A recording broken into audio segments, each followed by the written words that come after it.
Hi అండి. కార్తీక మాసం వచ్చిందంటే చాలు అందరూ ఏదో ఒక పుణ్యక్షేత్రాన్ని సందర్శిస్తూ ఉంటారు. కార్తీక సోమవారం, కార్తీక పౌర్ణమిలలో శివుని దేవాలయాలకు వెళ్తారు. మేము కార్తీక పౌర్ణమి రోజు కన్యతీర్థం అనే పుణ్యక్షేత్రానికి వెళ్ళాము. కార్తీక మాసంలో అన్ని దేవాలయాలలో భక్తులు దీపాలు వెలిగిస్తూ ఉంటారు.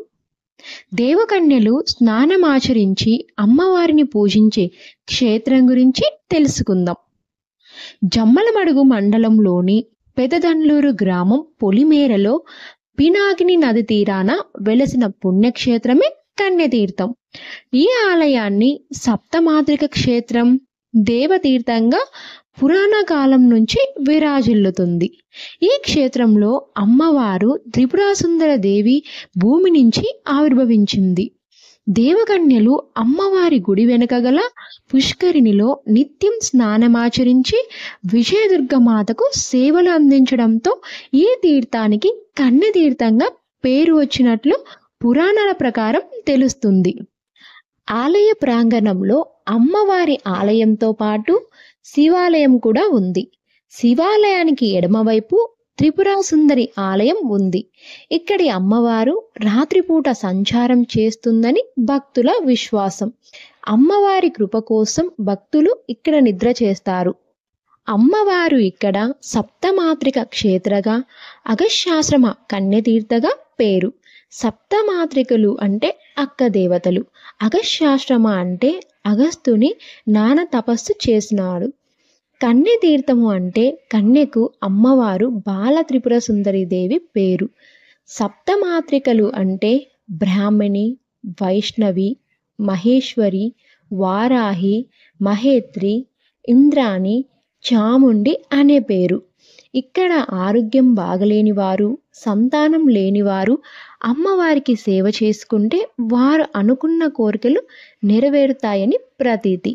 అమ్మవారి దగ్గర 9 రోజులు కానీ, 11 రోజులు కానీ, 21 రోజులు కానీ నిద్ర చేసి సేవ చేస్తే వారు అనుకున్న కోరికలు నెరవేరుతాయి.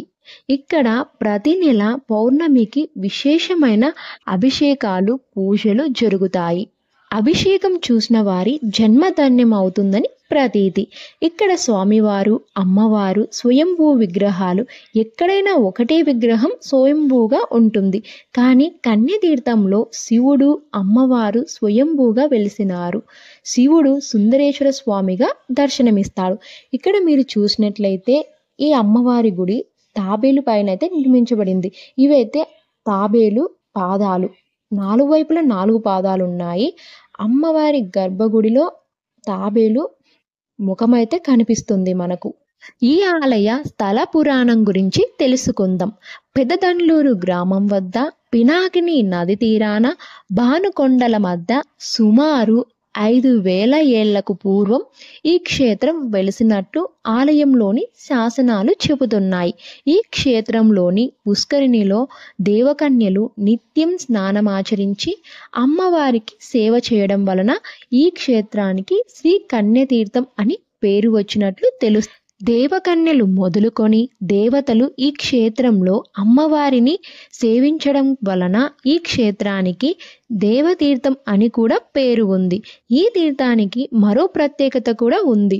ఇది తిరుపతి, శ్రీశైల క్షేత్రాలలో సరిగ్గా 90 డిగ్రీల కోణంలో అమరి ఉండడం ఒక విశేషమని, ఈ 3 ఆలయాలలో ఆచారం, పోలికలు ఉండటం మరొక విశేషమని స్థానిక పండితులు చెబుతున్నారు. ఈ క్షేత్రంలో విఘ్నేశ్వర స్వామి, ఔదంబేశ్వరి, శాకేశ్వరి, సుబ్రహ్మణ్యేశ్వర స్వామి, సప్తమాత్రికలు, నాగదేవత విగ్రహాలు కూడా ఉన్నాయి. కార్తీక మాసంలో ప్రత్యేక పూజలు, అభిషేకాలు చేస్తుంటారు. ఇక్కడ కార్తీక మాసంలో అన్నదాన కార్యక్రమం కూడా జరుగుతూ ఉంటాయి. కార్తీక మాసంలో సోమవారం రోజు, కార్తీక పౌర్ణమి రోజు అన్నదానం జరుగుతుందంట. ఎంతమంది వచ్చినా కూడా అన్నదానం చేస్తూనే ఉన్నారు ఇక్కడైతే. ఈ పుణ్యక్షేత్రం అయితే చాలా బాగుంది. మేము ఇక్కడ బొత్తులు వెలిగించి దేవుని దర్శనం చేసుకొని, అలానే కొలం దగ్గరికి వెళ్ళి అక్కడ ఉండే ఆంజనేయ స్వామిని దర్శనం చేసుకొని కాసేపు ఇక్కడ చెట్టు కింద ఉండి అన్నం తినేసి కాసేపు ఒక గంట అలా ఉన్న తర్వాత ఇంక ఇంటికైతే బయలుదేరుతున్నాము. ఈ ఆలయం ప్రొద్దుటూరు నుంచి 20 కిలోమీటర్ల దూరంలో ఉంది. ఈ క్షేత్రం అతి పురాతన క్షేత్రాలలో ఒకటిగా ఉంది. మీరు కూడా ఈ క్షేత్రాన్ని సందర్శించండి. Please like and share and subscribe.